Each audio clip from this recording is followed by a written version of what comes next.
devo fazer? Temo que muitas pessoas encarem o céu como um lugar onde encontrarão os entes queridos falecidos, mais do que um lugar onde encontrarão a Deus. É verdade que no céu veremos as pessoas queridas e que a sua presença nos alegrará. Quando estivermos com Deus, estaremos com todos os que estão com Ele, e nos alegrará saber que os nossos entes queridos estão ali, como também Deus se alegra de que estejam. Quereremos também que aqueles que aqui deixamos alcancem o céu, como Deus quer que o alcance. Mas o céu é algo mais do que uma reunião de família. Para todos os que o alcançam, é Deus quem importa.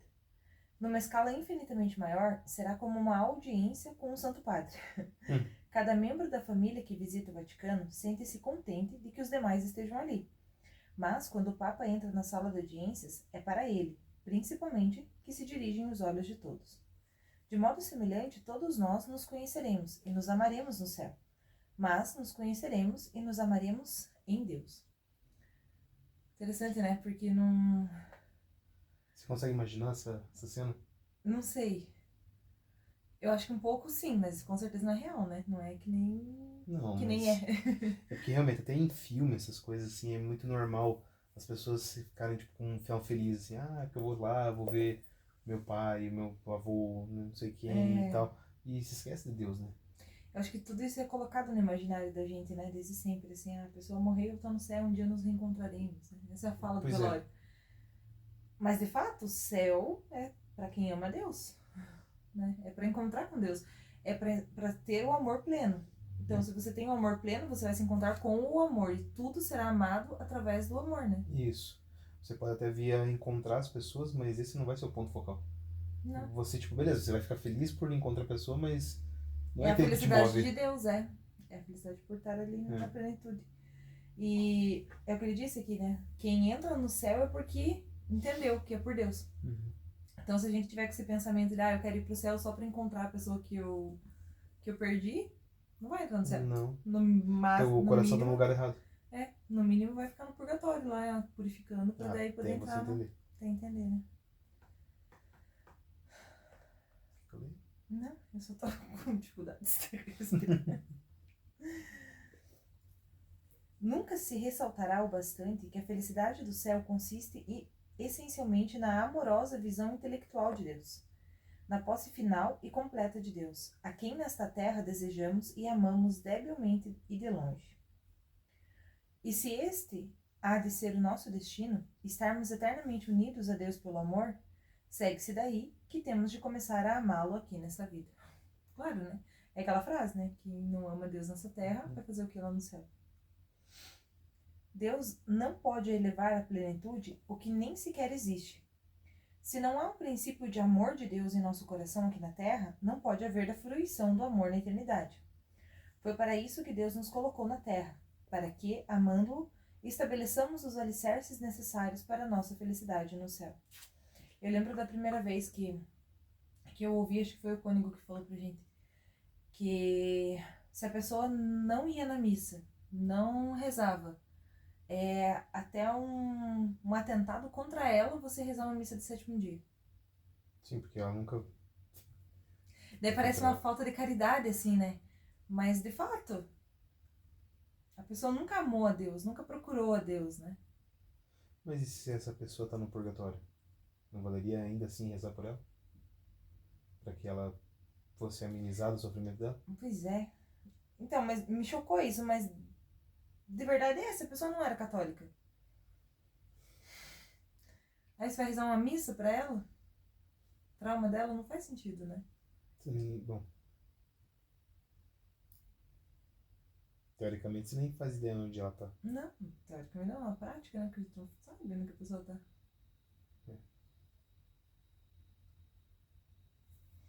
Então, eu não sei, de fato, assim, porque é isso, né? Você tem que começar a amar a Deus aqui.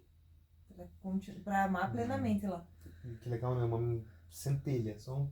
Porque o amor daqui pouquinho e ele já leva a plenitude. lá, né? Lá. Aqui... Deus não pode levar à plenitude o que nem sequer existe. É isso aí, Isso, né? é uma centelhazinha de amor por ele. Se for amor de verdade, né? E um desejo, né? do amor já é o suficiente. Você não precisa nem amar Jesus. Mas, tipo, falar assim, ó, eu desejo teu amor, desejo te conhecer, desejo te amar. Se for algo real. É o suficiente pra ele tomar posse do coração da pessoa, né? Se não há um princípio de amor de Deus em nosso coração aqui na Terra, não pode haver a fruição do amor na eternidade. Foi para isso que Deus nos colocou na Terra, para que, amando-o, estabeleçamos os alicerces necessários para a nossa felicidade no céu. Então aqui a gente precisa estabelecer a base do que a gente vai provar lá. Fazer a fundação. Falamos antes do soldado que, servindo numa base longínqua, viu o retrato de uma moça no jornal e se enamorou dela. Começou a escrever-lhe e, quando regressou ao lar, conseguiu por fim fazê-la sua. É evidente que, se logo de início o rapaz não se tivesse impressionado com a fotografia, ou se após umas poucas cartas tivesse perdido o interesse por ela, pondo fim à correspondência, essa jovem não teria significado nada para ele no momento do seu regresso. E mesmo que a encontrasse na estação, à chegada do trem, para ele o seu rosto teria sido como outro qualquer na multidão. O seu coração não se sobressaltaria ao vê-lo. Do mesmo modo, se não começamos a amar a Deus nessa vida, não haverá maneira de nos unirmos a Ele na eternidade. Para aquele que entra na eternidade sem amor de Deus em seu coração, o céu simplesmente não existirá. Nossa, que triste, né? Imagina. Assim como um homem sem olhos não poderia ver a beleza do mundo que o rodeia, um homem sem amor de Deus não poderá ver a Deus. Entra na eternidade cego. Não é que Deus diga ao pecador impenitente, o pecado não é senão uma negativa do amor de Deus. Como tu não... Não é que Deus diga ao pecador impenitente, o pecado não é senão uma negativa do amor de Deus. Como tu não me amas, não quero nada contigo, vai para o inferno. O homem que morre sem amor a Deus, ou seja, sem arrepender-se do seu pecado, fez a sua própria escolha. Deus está ali, mas ele não pode vê-lo. Assim como o sol brilha, mas o cego não o pode ver. Nossa, que tristeza. Você chegar no céu e não enxergar a Deus. Imagine, são almas cegas, elas andam perdidas. Perdidas. No escuro, né? Tipo, elas não enxergam. Imagine a quantidade de alma que tá assim, ó. E assim, eu imagino que a alma deva procurar o Criador, né? Porque se nessa vida a gente procura, mesmo os que não acreditam e tal, a alma sempre vai em busca de um ser maior, né? Uhum. Um ser sempre está em busca disso. Então, imagina lá, né, na eternidade, onde findou o seu tempo. Vai procurar por Deus, mas não sabe quem é Deus. E aí Deus, na infinita misericórdia, quer aquela pessoa, mas o pecado dela, né, que é a negativa do amor de Deus, o quanto ela negou a Deus, impede que ela veja Deus. Veja Deus. Nossa, que terrível. Por isso que a centelha de amor é o suficiente, porque aí a pessoa já não é mais cega. Por mais que ela não conheça, vai acabar conhecendo lá e encontrando com Deus, nem que seja... Aí que tá, né? É aquilo que Deus dá de misericórdia para a salvação da pessoa. Que se for real, pelo menos a vontade... Por isso que você pega essas pessoas que às vezes são ateias, mas são porque elas não conhecem a Deus. Elas têm o desejo de conhecer, mas nunca como é que fala? No intelecto delas, elas não conseguiram conceber o que é Deus. Aí nenhuma pessoa na vida consegue convencer ela de que realmente existe. não. Mas existe a vontade. Essas pessoas podem estar no céu. É. Mesmo passando a vida inteira negando a Deus. Porque dentro delas existia o desejo do amor. E aí no último minuto pode ter acontecido uma apresentação de Deus, vai saber, né? Deus Sim. se mostrando para elas de alguma forma. E ela ainda ter se salvado. Né? Então, mas aí que me veio uma dúvida, será? Porque a partir do momento que Deus se mostra, a alma em si, independente de quem ela é, ela não pode ficar longe dele. Não, mas eu digo, se mostra não assim, mostra face a face. Tá, eu sim. digo, tipo, dá uma chance, assim, de mostrar... Que é real, que ele existe. ou... que nem acontece com a gente, assim, tipo, faz alguma coisa e a pessoa enxerga Deus, assim, fala, não, Deus existe. Uhum. Alguma coisa assim, sabe? É por isso, não, onde que tá? É evidente que não podemos. Esse aqui eu li já? Não. É evidente que não podemos amar o que não conhecemos. Isto leva-nos a outro dever que temos nessa vida: aprender tudo o que pudermos sobre Deus para podermos amá-lo, manter vivo o nosso amor e fazê-lo crescer. Voltando ao nosso soldado imaginário, se esse rapaz não tivesse visto a fotografia da moça, é claro que nunca teria chegado a amá-la. Não poderia ter se namorado de alguém de quem nem sequer tivesse ouvido falar. E se mesmo depois de ver a fotografia da jovem não lhe tivesse escrito e chegado assim a conhecer o seu atrativo, o primeiro impulso de interesse nunca se teria transformado em amor ardente. Porque manteve, né, aquela coisa assim do desejo de estar junto, foi no caso ali do jovem, né? Mas se a gente for falar de Deus, a gente mantém esse desejo, a curiosidade, né, de não ver ele plenamente, a gente tem aquela coisa assim de eu quero conhecer um pouco mais desse ser. Aí cada missa, assim, né, cada eucaristia, cada contato, cada palavra que dá a ele, cada oração, Dá aquela vontade de conhecer ele mais. de conhecer mais. Cada vez que você conhece, que você se derrama, por exemplo, num estudo como esse, assim, você fala, meu Deus, como é fascinante tudo isso, né? A gente pensar na eternidade, a gente pensar no... Que não é só aqui, né? Que aqui é só uma fagulha de tempo. Mas o que vale mesmo pra valer tá depois, né? Tá depois da morte. E isso é tão fascinante e ao mesmo tempo dá um certo temor, assim, né? A gente pensar assim, meu Deus, imagina passar a eternidade sem isso. Então, eu fico pensando assim, tipo, beleza, a gente tá se preparando, a gente vai estudando e tal, mas e quando chegar a minha hora? Eu me pergunto isso. O que vai ser na minha hora, na minha vez, estar de frente com ele, assim, sabe? O que vai acontecer? O que eu não enxerguei que ele enxerga? Nossa. Né? Tipo, Uma infinidade de coisas, não, né? sim, mas o que é? Por que eu não vi? Entende? Porque lá a gente vai ter pleno conhecimento, né? Ele vai revelar tudo. Então vai revelar todos os pecados, todas as falhas. Então lá a gente vai compreender, né? O que foi nos ocultado, o que foi nos roubado, o que a gente... Foi burro mesmo? Caiu por Foi o conta. nosso pecado, Vai ficar... Então, eu lembro, sempre penso na Auto da Comparecida lá no final, né? Na hora do julgamento? Na hora do julgamento. Da defesa lá, né? Vai chegar o nosso anjo da guarda com o caderninho e vai dizer, olha, ele fez isso, mas ela não tinha condição de fazer diferente, porque olha tudo que aconteceu aqui atrás. Por isso a gente tem que se apegar na senhora, né? Nessas horas. Aí, valendo Nossa Senhora. Os santos, os amigos, tudo. Vamos fazer bastante amigo no céu, né? Pra ter uns defensores lá.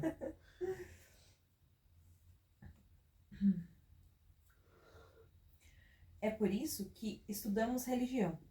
Por isso temos aulas de catecismo na escola ou na paróquia e cursos de religião no ensino médio. Há controvérsias. Por isso ouvimos homilias aos domingos e lemos livros e revistas de doutrina cristã.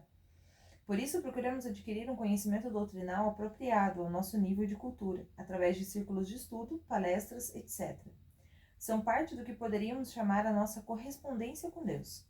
São parte do nosso esforço por conhecê-lo melhor, para que o nosso amor por ele possa crescer, desenvolver-se e conservar-se. Tem um exame de consciência, aquele livrinho que a gente faz lá, que fala que é pecado mortal você não ir atrás do conhecimento. De você não estudar o catecismo, não estudar a religião. Porque é a nossa obrigação, né? Conhecê-lo para amá-lo. E hoje é tão fácil as coisas, né? A gente tem curso de tudo quanto é tipo, YouTube, padre disposto, né? Um mais conhecedor que o outro de tanto assunto pra assim, falar. ao mesmo que... Se a gente for na paróquia, assim, em alguma paróquia, às vezes é muito difícil você ter acesso a um curso, a uma formação boa, assim, por exemplo, né? Você chega lá, tem pessoas que não têm conhecimento e qualquer pessoa tá lá à frente e falando as besteiras que quer, né? Sem muito filtro. Mas ao mesmo tempo você tem uma formação muito sólida disponível ali no celular, né? Sim. O tempo todo. De muita gente boa. Informação de graça, né? A gente tem o site do Vaticano com todos os documentos da igreja. A gente não traduzidos. Lê de preguiça, de preguiça. Traduzido hoje em dia. E se não tá traduzido, a gente pode pegar um tradutor ali. Hoje a IA, né? Pega uma IA e traduz o documento e tá pronto.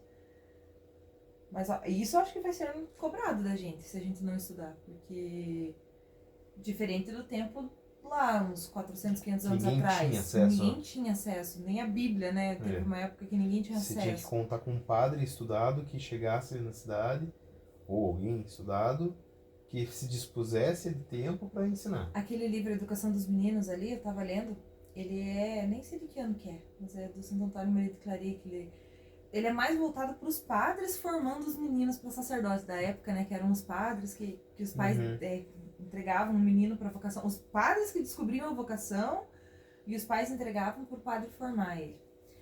Que não tinha muitas escolas, assim, né? Formais e tal. E daí ele conta, assim, que ele explica como que tem que fazer, né? Quais são os tipos de estudo que tem que dar, os tipos de formação.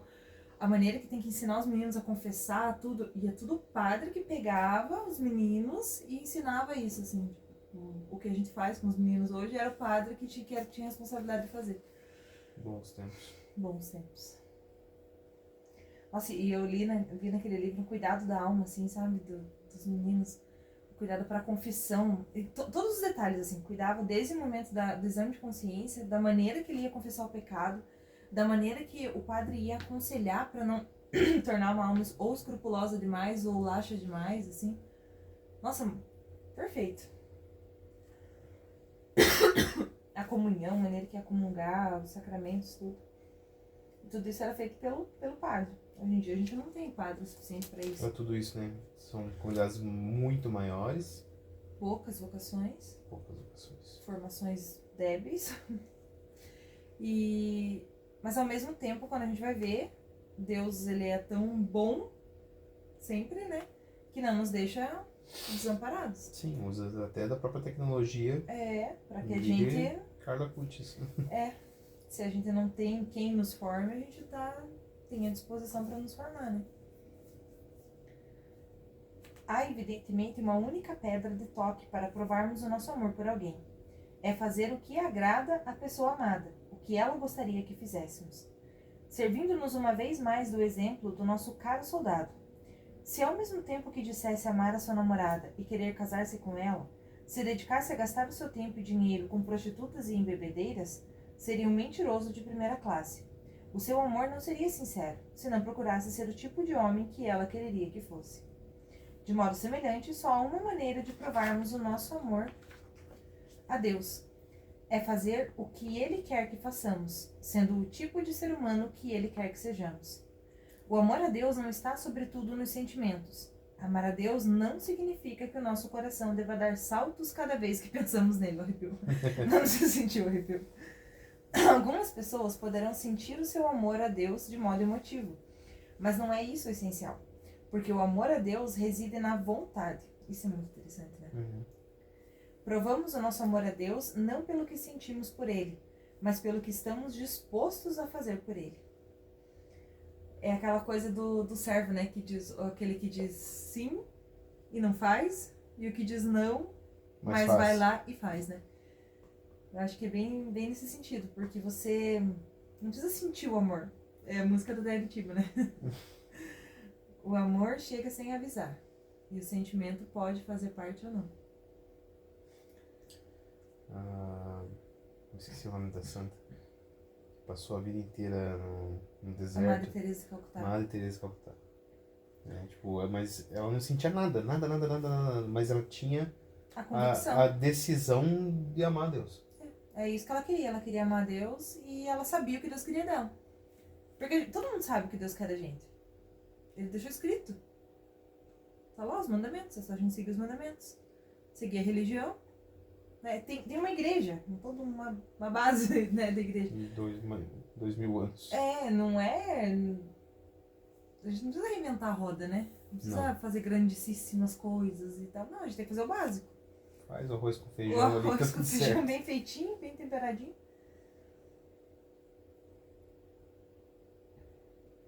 Porque hoje é muito baseado no sentimentalismo também, né? Quando a gente vê assim as pessoas, eu preciso sentir o amor, porque eu vou na igreja e não sinto nada. Aí vou na igreja católica, é aquele rito chato, não sei o que, é sempre a mesma coisa, né? As pessoas falam. Repete sempre a mesma coisa, a homilia foi ruim. Senta, levanta e... a homilia foi ruim, então a missa foi ruim. Aí a pessoa acha que se resume aquilo, mas Por isso que a gente tem que estudar, porque é muito mais. A liturgia é o culto perfeito a Deus. Então, quando a gente compreende a liturgia, a gente compreende que esse é o modo de amar a Deus de forma perfeita. E é isso que a gente tem que fazer, a gente só tem que estar lá, prestando culto a Ele. Sendo que a homilia nem é uma parte importante. Assim, Pode até ser ocultado, inclusive. Às vezes nem... Né? O importante é o sacrifício ali, né? É tudo que está Mas acontecendo. aí que tá, né? Foi se perdendo essa questão catequética, né?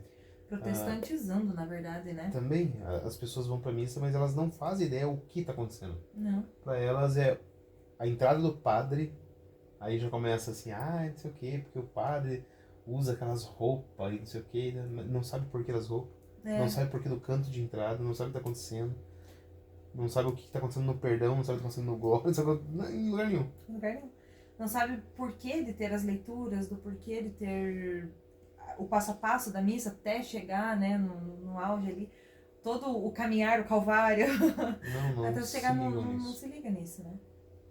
Infelizmente se perdeu. Isso já se perdeu há um bom tempo. É. Porque a gente foi aprender isso com o passar do tempo, né? Mas na nossa época de criança já era assim, né? Já era, foi na explosão de os animaizinhos. Nós pegamos essa fase, que a missa tinha que ser uma missa meio show, né? Quando a gente era criança, Sim. era assim. A missa boa era a missa show. Essa preocupação de que tem que trazer o jovem pra igreja. Tem que agradar o jovem. E tem que agradar, não. Você tem que ensinar o jovem o que tá acontecendo. Se eles entenderem o que tá acontecendo, eles vão vir. Quem atrai é Deus. É. Daí você vê as missas bem rezadinhas, bem litúrgicas, lotadas. Inclusive de jovens. Inclusive de jovens. Porque é Deus que atrai. A verdade atrai, né? E muita gente deixa a igreja por esse pensamento, né? Por não se deixar ser atraído por Cristo. Por querer o sentimentalismo. Por querer o arrepio no braço. Por querer o confortinho, o consolinho.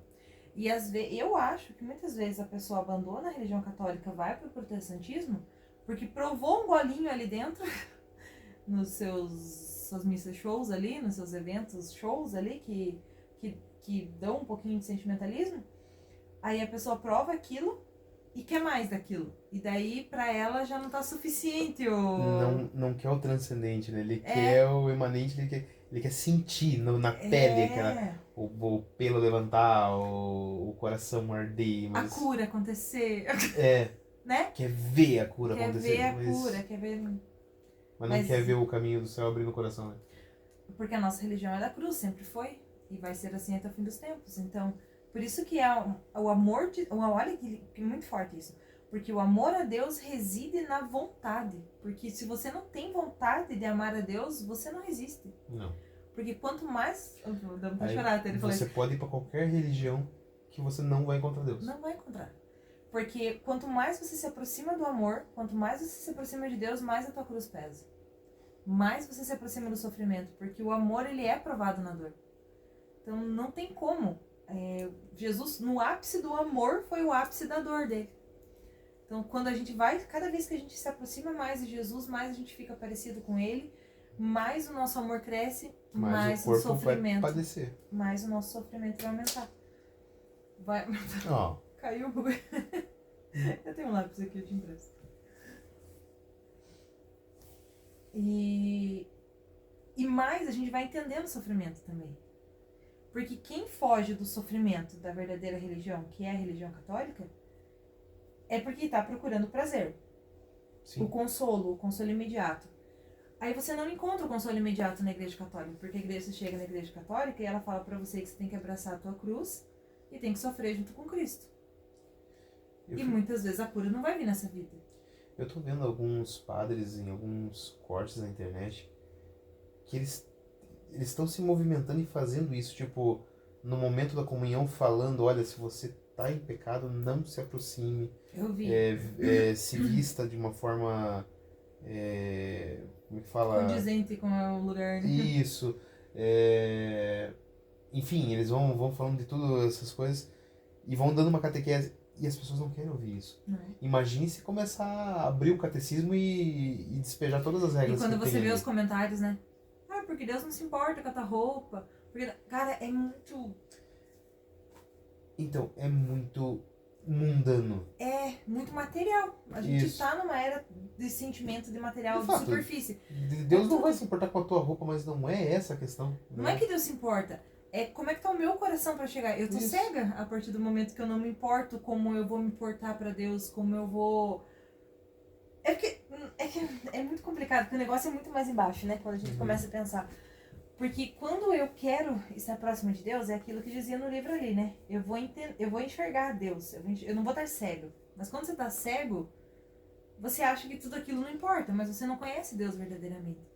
E quando você ama uma pessoa, você quer fazer aquilo que a agrada. E o que Deus espera da gente? A nossa contrição de coração. E tudo isso vai mudando o interior, vai mudando o exterior também. Daí você entende que você não pode colocar uma roupa que vai chamar a atenção de outra pessoa ou que não faz sentido. Não faz? Não faz sentido. Porque você tá ali só expondo o teu corpo. E não é... Você não deve expor seu corpo em lugar nenhum, né? Eu ia falar não é o lugar, mas nenhum lugar é o lugar pra você expor seu corpo, né? Só que isso é só na vivência, na prática da religião que isso é possível. Não tem outra forma. Só na cama pro marido. Só. Essa é uma coisa que... Deixa pra lá. Esse precisa do lápis, porque eu preciso pensar com o lápis, não. Ok. Mas eu te dou quando você quiser fazer a anotação. E quanto mais fizermos por Deus aqui nesse mundo, tanto maior será a nossa felicidade no céu. Talvez pareça um paradoxo afirmar que no céu uns serão mais felizes do que outros, quando acabamos de dizer que no céu todos serão perfeitamente felizes. Mas não há contradição. Aqueles que mais tiverem amado a Deus nesta vida serão mais felizes quando esse amor se consumar no céu. O homem que ama a sua noiva só um pouco será feliz ao casar-se com ela, mas outro que ame mais a sua será mais feliz que o primeiro na consumação do seu amor. Você pode falar melhor sobre isso. Da mesma maneira, quando cresce o nosso amor a Deus e a nossa obediência à sua vontade, cresce a nossa capacidade de sermos felizes em Deus. É aquela coisa, né? Não dá pra comparar Padre Pio no céu com uma pessoa condenada que passou no conselho de classe, assim, né? Que tá lá no purgatório, nos últimos lugares do purgatório lá. Acabou entrando isso aqui. Entrou assim porque Nossa Senhora pegou pro fio do cabelo, assim, naquela Ave Maria que ela rezou na vida. Não tem como comparar, né? Não tem. Porque essa pessoa teve uma Porque fagulha de amor a ela Deus. está mais próxima de Deus. Não que a pessoa que acabou de entrar não esteja próxima, não esteja salva. E plena do amor. E plena do amor. Mas existem almas que estarão mais próximas naturalmente, porque se entregaram mais a Deus. Amaram mais a Deus aqui nessa terra, né? Já estavam mais prontas pro amor. Eu acho que é tipo uma vasilhinha, assim, né? A pessoa se deixa encher. Tipo, mas tem uns que é um vasilhame grandãozão. Tem umas pessoas que ficou desse tamanho assim. E depois da morte não há mais tempo pra crescer a vasilha, né? Então, entra lá do tamanho que tá. Por isso que há muitas moradas de diversos tamanhos. Acrescentei a palavra aqui. Deu uma modificadinha aqui, Jesus, tudo bem? Em consequência, embora seja certo que cada bem-aventurado será perfeitamente feliz... Eu já li isso, né? Não. Também é verdade que uns terão maior capacidade de felicidade de conta. Eu tô antecipando tudo o livro, ó. Para citar um antigo exemplo, uma garrafa de 1 quarto e uma garrafa de 1 litro podem estar igualmente cheias. É a vasilha. Mas a garrafa de 1 litro contém mais que a de 1 quarto. Ou, para servir-nos de outra comparação, 6 pessoas ouvem uma sinfonia. Todas estão absortas na música, mas haverá 6 graus diferentes de saboreá-la, que dependerão dos conhecimentos e da capacidade de apreciar a música de cada um. Nossa, que interessante ser da música, isso eu não tive capacidade. Fiquei na vasilha mesmo. Eu também não tive capacidade de entender os 6 graus. Não é só escutar? Não, né? Deve ter. Essa nos foge as Essa capacidades. não deu boa. É tudo isto que o Catecismo da Igreja Católica nos diz quando afirma que, desde sempre e em todo lugar, Deus está perto do homem. Chama-o e ajuda-o a procurá-lo, a conhecê-lo e a amá-lo com todas as suas forças. Essa última ação, amar, é a palavra-chave, essencial. Mas o amor não se dá sem prévio conhecimento. É indispensável conhecer a Deus para poder amá-lo. E não é amor verdadeiro aquele que não se manifesta em obras, fazendo o que o amado quer. assim devemos também servir a Deus. Também não basta a gente, né, ficar sentadinho esperando que o amor venha até a gente, né? A gente tem que fazer... É a mesma coisa numa relação humana, vamos pôr o casamento, né? O amor por si só não se sustenta. Não. Se sustenta talvez no namoro ali, quando o encantamento existe. Mas nem no namoro, né? Mas daí é uma paixão, né? É aquela coisa do começo, assim, sei lá. E se um não fizer nada, também já Também acaba o não vai dar encantamento. certo. É preciso isso. É preciso doação do todo, né? E Deus sempre vai se doar por inteiro. Ele não se deixa vencer em generosidade nunca na vida. E é um amor, ele tem amor infinito, né? Se a gente pedir pra ele nos dar o amor, ele vai nos dar amor. E quando a gente achar que tá pleno do amor, a gente pede mais um pouquinho. Ele vai dar mais um pouquinho. E vai alargando, né? Vai fazendo com que a gente... tenha uma vasilha maior. Vai aumentando a nossa vasilha. Mas antes de darmos por concluída a nossa resposta à pergunta, que devo fazer? Convém recordar que Deus não nos deixa abandonados à nossa humana debilidade na tarefa de conhecê-lo, amá-lo e servi-lo. A felicidade do céu é uma felicidade intrinsecamente sobrenatural. Não é algo a que tenhamos direito, é uma felicidade sobrenatural, que ultrapassa a nossa natureza humana. Mesmo amando a Deus, ser-nos-ia impossível contemplá-lo no céu se ele não nos desse um poder especial. Então, até amar a Deus depende de Deus. Porque nada pode ser criado se não for para Ele. Aquilo que a gente viu lá no começo, né? Sim. Então, para amar a Deus, ele nos dá esse poder. Ele que dá esse dom pra gente conseguir amar Ele próprio. E... porque a caridade é uma virtude que não depende de nós, né? A caridade vem de Deus. Esse é o legal. E é incrível, porque se ele é amor, ele tem que se dar pra pessoa poder retornar o amor pra ele mesmo. Porque ninguém dá aquilo que não tem, né? E ele é, né? Amai-vos uns aos outros como Eu, foi amado. Como eu o amo. amei. Este poder especial que Deus dá aos bem-aventurados, que não faz parte da nossa natureza humana e a que não temos direito, chama-se Lumen Gloria. Se não fosse por essa luz da glória, a felicidade mais alta que poderíamos aspirar seria a felicidade natural. Seria uma felicidade muito semelhante àquela de que goza o santo nesta vida, quando está em uma união próxima e estática com Deus, mas sem chegar a vê-lo. E os santos que viram, né? Tipo Padre Pio? Padre Pio, Santa Faustina, que via Jesus. Santa Catarina Labouré. Sim. Santa Catarina de Sena. Mas acho que não vê em glória total, né? Vê a figura de Jesus, assim, eu acho que... O Jesus é Deus, mas... Não sei, porque eles entram em êxtase, né? Mas acho que é como os discípulos viam Jesus, eu acho. Acho que é essa visão que eles tinham, assim. Eles não chegavam a ver a glória de Deus. Acho que essa luz da glória aqui que ele fala. Porque sem isso, é isso que a gente vê lá no céu, né? A gente contempla face a face. Então a gente tem essa luz da glória. Aqui nessa terra, não. Nessa terra a gente, mesmo que a gente veja Jesus, na gente, os santos vejam Jesus, eles estão vendo o Jesus como os discípulos viam. Sem a luz da glória completa, né? Eu acho. Não sei dizer. A felicidade do céu é, pois, uma felicidade sobrenatural. Para alcançá-la, Deus oferece-nos os auxílios sobrenaturais, a que chamamos graças. Se ele nos deixasse entregues somente às nossas forças, jamais conseguiríamos o tipo de amor que nos faria merecer o céu. É um tipo especial de amor, a que chamamos caridade, a virtude da caridade, e cuja semente Deus implanta em nossa vontade no batismo. Nossa vontade, de novo aqui, né? A gente tem, a nossa vontade é movida ao amor.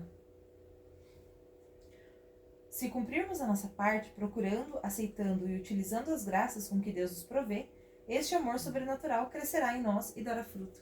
Olha como é simples, né? Basta que a gente faça o que está escrito. É só isso, não é pedido muito. Não. A santidade, na verdade, é a conformidade à vontade de Deus. E Claro que não é um caminho fácil, não é um caminho de flores. Mas não é um caminho que precisa ser inventado. É um caminho que tá aqui. Mas é que tá, eu acho que pro ser humano fazer o básico é uma coisa muito difícil. Por Porque causa da soberba. Sim, por causa da soberba, mas além disso, ele não entende o básico. É uma realidade diferente e não cabe no ser humano que o amor de Deus é simples. Porque Sim, porque pra gente cumprir o nosso dever de Estado é algo pouco. Sim. Não é? É. Tipo, entender que se a gente estiver fazendo o que a gente foi designado a fazer dentro do casamento, educando os nossos filhos para Deus, servindo o nosso esposo, com amor, com dedicação, estando os dois unidos no mesmo compromisso, é o que Deus nos pede. Sim. Até mesmo essa questão de uma vida missionária. Existem as pessoas que têm esse chamado a vida missionária. Mas é uma outra pessoa, né? Você não precisa se tornar um Superman. Claro, se você tiver esse dom, ótimo, mas o chamado não é esse, né? E não vai ser cobrado por isso. Não. Então, aí tem aquela questão de quem é muito é dado, muito será cobrado. Então, sim, dos santos, os santos que eu digo assim, tipo, que são santos aqui em vida, aí eles é muito cobrado. Eles têm uma vida muito difícil, muito dolorosa, muito, né, às vezes pesada, assim. Mas porque muito lhes é dado. Porque muito é dado, porque eles aguentam isso. É. Agora, pro afegão médio... pra classe baixa aqui.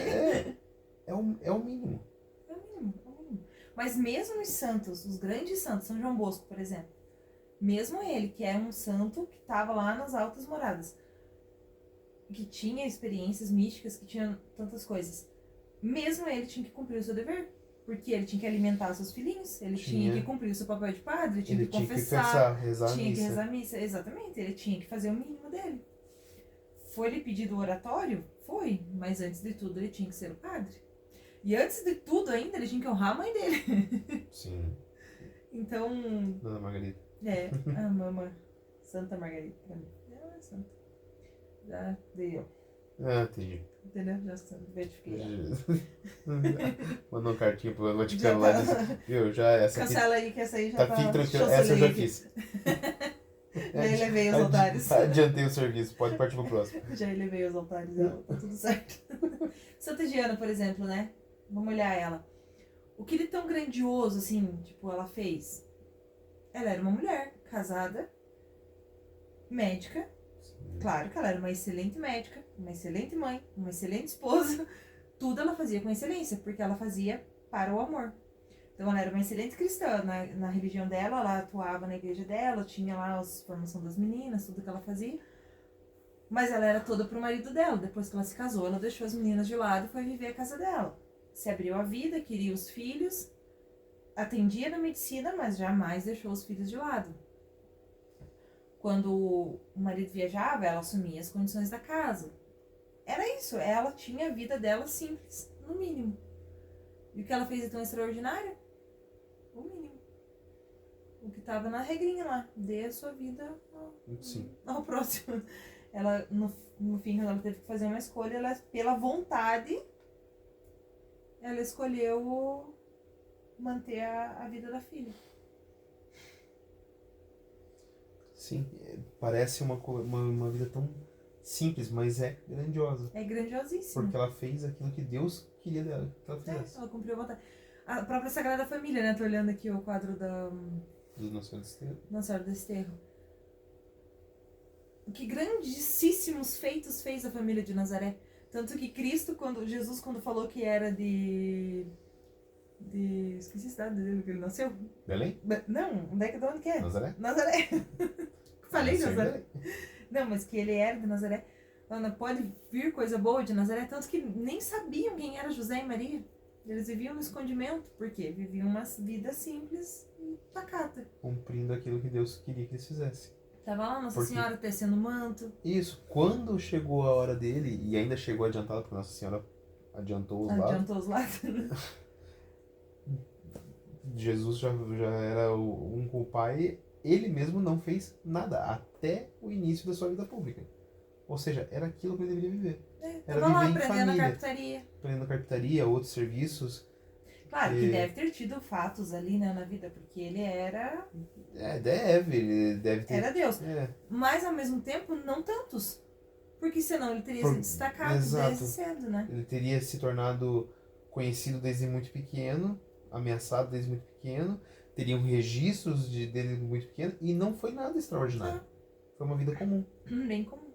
Um filho comum, com uma mãe comum e um pai comum. É. Nada comum, né? Porque eram os três mais santos dessa terra, mas... Mas imagina o que era o lar de Nazaré, né? Era a plenitude.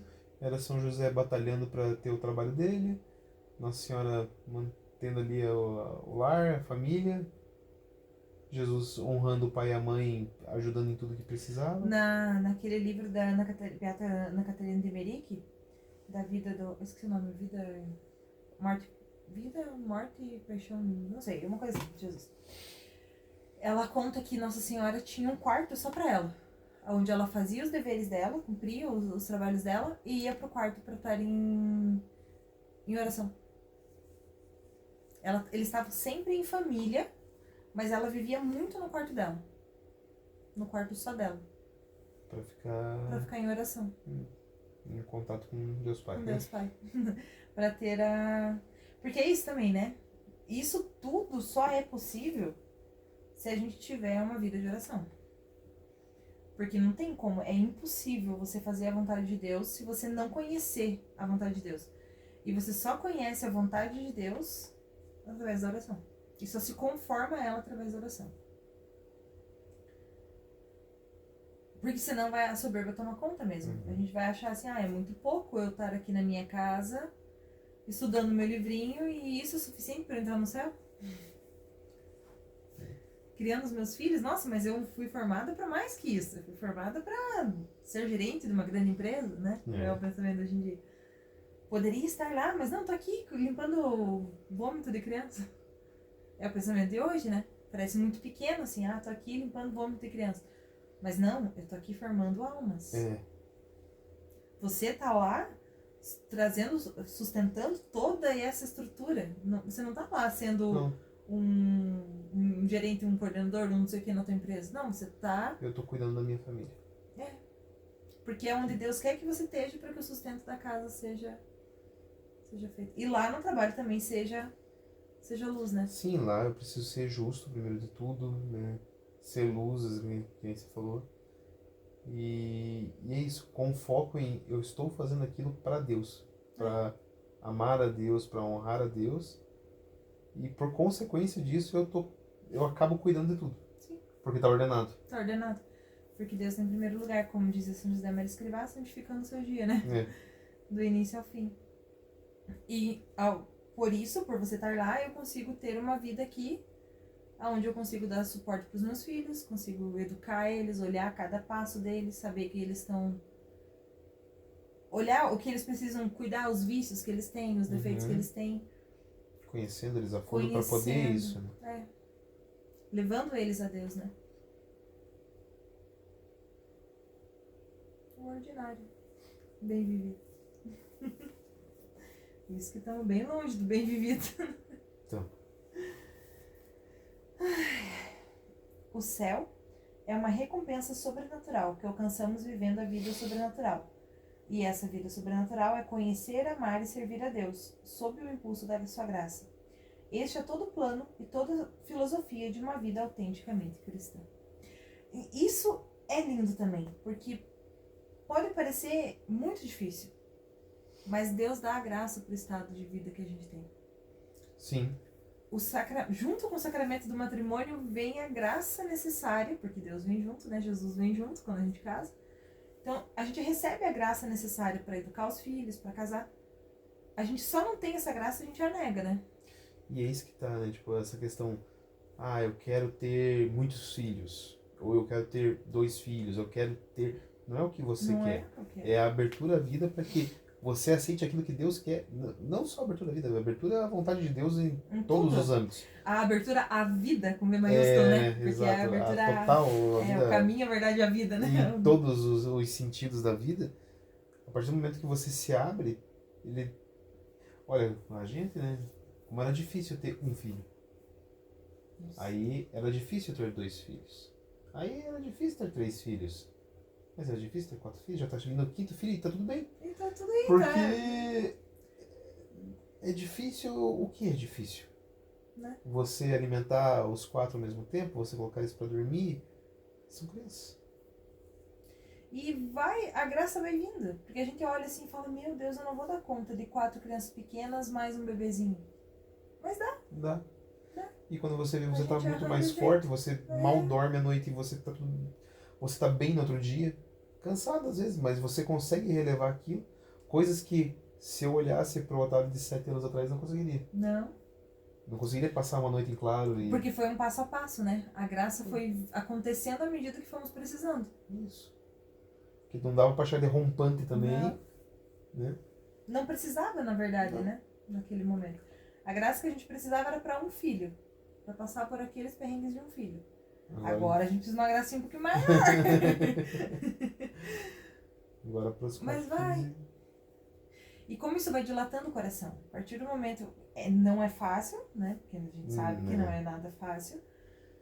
Mas como isso dilata o coração? Porque a partir do momento que a gente começa a fazer a vontade de Deus, a gente vê isso. A gente vê que a gente dá esse passo e Deus coloca toda a estrada na frente e faz ela ladrilhar com pedrinhas de brilhante. Mas ele cria tudo, né? E pelo contrário também, se você quer fazer por tua conta, por conta própria, Deus te dá essa liberdade, ok? Vai lá, faz. É. E aí você vê o peso que é você tentar fazer pela conta própria. É muito mais difícil puxar a carroça e liderar e chicotear os cavalos. Aí, se você for parar a pensar, você consegue entender essas pessoas que estão fora da graça e reclamam da vida. Realmente é pesado. Porque você está fazendo por tua conta própria. Você tá puxando com a força do teu braço e a nossa força é muito limitada pro sobrenatural, né? Acho que era isso que Jesus olhava para as pessoas e realmente compreendia elas e tinha amor por elas. Porque realmente viver longe de Deus é muito difícil. É muito difícil. E é por isso que até agora o que a gente viu é que a gente precisa buscar Deus para que Ele nos dê dele, porque Ele é a perfeição e a felicidade. Sim. Então, longe dele, a gente só vai bater cabeça mesmo. A gente só vai sofrer. E o sofrimento, porque junto dele a gente vai sofrer também. Mas é um sofrimento sem sentido, longe dele. Porque é um sofrimento que não vai... Que não vai ter que agregar nada. Não vai ter lucro. Não. Agora, com ele, você vai acabar sofrendo o que precisa ser sofrido. Para quê? Para que a tua alma esteja pronta para o momento derradeiro. Pra dar aquela largada na vasilha. É. Pra caber mais amor. E pra chegar no céu e ter uma morada maior, na eternidade. Né? Porque o que é o sofrimento dessa terra? A gente pensa, claro, que na hora que a gente tá sofrendo, é uma dor terrível, né? A gente tá, vamos no drástico da vida, perder um filho, ou, sei lá, uma catástrofe, um negócio, você perde tudo que você tem materialmente, não tem nem como recuperar, ou você tem uma doença que te, sei lá, te impede de fazer qualquer coisa, enfim. Ou não consegue ter filhos, ou qualquer coisa assim que seja um sofrimento mesmo, um sofrimento real. O que eu tava falando? Perdi minha linha dessa assim? Já vai voltar. O que era isso? O que eu tava falando antes? Esse sofrimento real. Meu Deus. Acho que é um sinal para parar. Não, mas é o fim já é o último. Eu tô no pescoço. Ai. Mas quando a gente tem esse sofrimento real, assim, esse sofrimento verdadeiro, mas a gente compreende. Lembrei. E pode ser o maior sofrimento que for, mas ele não se compara à glória que virá. Então a gente pode ter esse maior sofrimento aqui na Terra, mas a gente sabe que isso aqui é um passo num piscar de olhos. A vida acaba, a vida tem hora para começar e hora para terminar. E é um período de tempo ali muito curto. O que a gente vai sofrer nessa vida aqui, se tiver um sentido, se a gente der um sentido para esse sofrimento, se a gente estiver fazendo por Cristo, lá na outra vida a gente vai ter a recompensa e é o que vale a pena, né? É o que vale. Como diz o padre Renato Leite, tudo aqui está perdido. Não tem mais o que fazer aqui nessa terra. A gente só tem que fazer a vontade de Deus para conquistar coisas para a próxima vida que virá. Porque aqui foi perdido com Eva, né? Aqui foi. O paraíso aqui não existe. Aqui é o Vale, Vale do o Lágrimas. Vale do Lágrimas. E uma coisa interessante, né? Tipo, às vezes muitas pessoas começam a julgar a própria vida na régua da vida do outro, né? E fala assim, e começa a ficar bravo com Deus. Ai, porque fulano tem a vida assim, ele tem tudo que eu queria ter, ele tem, não sei o que, não sei o que, não sei o que. E parece que a pessoa nunca sofre. Primeiro de tudo que às vezes a pessoa tá sofrendo de uma forma santa, né? E você não faz ideia do que ela tá sofrendo. Porque todo mundo sofre, né? Sim. Todo mundo sofre. A diferença é em como sofre. Ou o fato do seguinte, existem pessoas que precisam sofrer um tanto. Outras que precisam sofrer outro tanto, ou de uma forma diferente. Porque é aquilo que a tua alma precisa. E aí, essa medida tá errada? Vou Não. questionar Deus? Não. Porque é ele quem sabe o que você precisa É. pra te preparar. Porque nós temos o tal do livre-arbítrio. E o teu livre-arbítrio infere no meu. Da outra pessoa infere no meu também. Lá dos meus antepassados, hoje está culminando aqui em nós. Então, não tem como a gente calcular isso. Por isso que não tem como comparar a nossa vida de outra pessoa, realmente. Não. Você tem que ter essa proximidade de Deus para que você entenda a tua vida diante dele. Só isso que vale.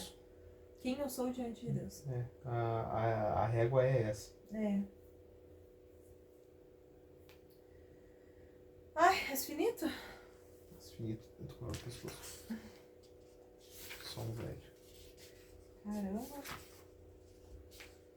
Amanhã a gente chega no capítulo 2. Amanhã terminamos isso aqui. Nossa, é muito denso, né? É que a gente... Mas tá gostoso, né? Tá. Eu acho que tem que ser assim, tem que ser bem esmiuçado mesmo.